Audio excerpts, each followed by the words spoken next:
les mots choisis de Christine Lagarde hier. Pas de tapering, mais un recalibrage. Pour la présidente de la BCE, il s'agissait de rassurer. Taux directeurs inchangés, prévision de croissance revue à la hausse, plus 5%. L'institution de Francfort a fait passer la pilule d'une inflation qui, elle aussi, va croître. Plus 2,2% de hausse prévue. Le fameux seuil stratégique serait donc dépassé. Augmentation transitoire, cependant, a précisé Christine Lagarde. Et c'est dans ce contexte que la Banque centrale européenne a annoncé la réduction de son soutien. Elle va ralentir ses achats d'actifs tout en actant l'amélioration économique en zone euro, où la croissance devrait dépasser son niveau d'avant-pandémie d'ici la fin de l'année.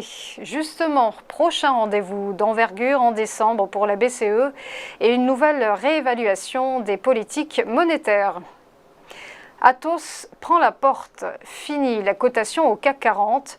Le groupe informatique va sortir de l'indice phare parisien. Il ne lui reste plus qu'une petite semaine de cotation. Annonce faite par le conseil scientifique d'Euronext hier soir. Une rétrogradation, je vais y arriver, sans surprise, puisque Atos, on le rappelle, est en grave difficulté. Moins 43% depuis le début de l'année et une capitalisation qui était la plus faible du CAC. Pendant ce temps-là, Eurofins Scientific se réjouit. Le géant français des laboratoires d'analyse profite de l'explosion des tests anti-Covid pour faire son entrée dans la cour des grands. Depuis le début de la pandémie, Eurofins caracole en bourse, plus 140%. Deuxième groupe du secteur de la santé sur le CAC avec Sanofi. Le nouveau pensionnaire emploie plus de 50 000 personnes dans 50 pays et exploite plus de 800 laboratoires.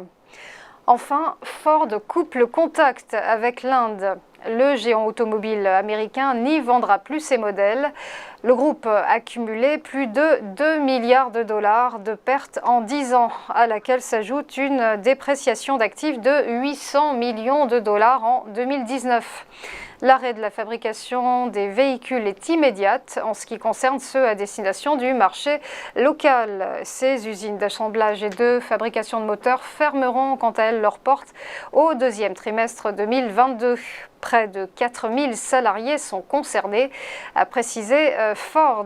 Cette annonce est un nouveau coup dur pour Narendra Modi, le Premier ministre indien qui souhaite inciter les industriels étrangers à produire dans son pays, a déjà vu General Motors le quitter en 2017, de même que Harley-Davidson l'an passé. On passe au point bourse et petit rappel de la clôture des marchés financiers hier. Le CAC 40 s'est repris après les pertes des 2 derniers jours. L'indice de la Bourse de Paris a marqué une petite hausse de 0,24% à 6684 points. Le marché a bien réagi à la réunion de la BCE et aux annonces de Christine Lagarde, on en parlait. À la bourse de Francfort, le DAX est resté stable. Une clôture à l'équilibre, plus 0,08%. Du côté de Londres, en revanche, le FTSE a lâché du lest, abandonnant 1,01%. À Wall Street, on a vu rouge. 4e séance consécutive de repli. Le Dow Jones cède 0,43%, tandis que le Nasdaq, lui, chute de 0,25% et le S&P 500 recule de 0,46%. Enfin, dernier mot du Nikkei, l'indice de Tokyo, ce matin est en forme. Il termine en hausse de plus 0,25%. Voilà, restez avec nous. À tout de suite pour ChronoCAC.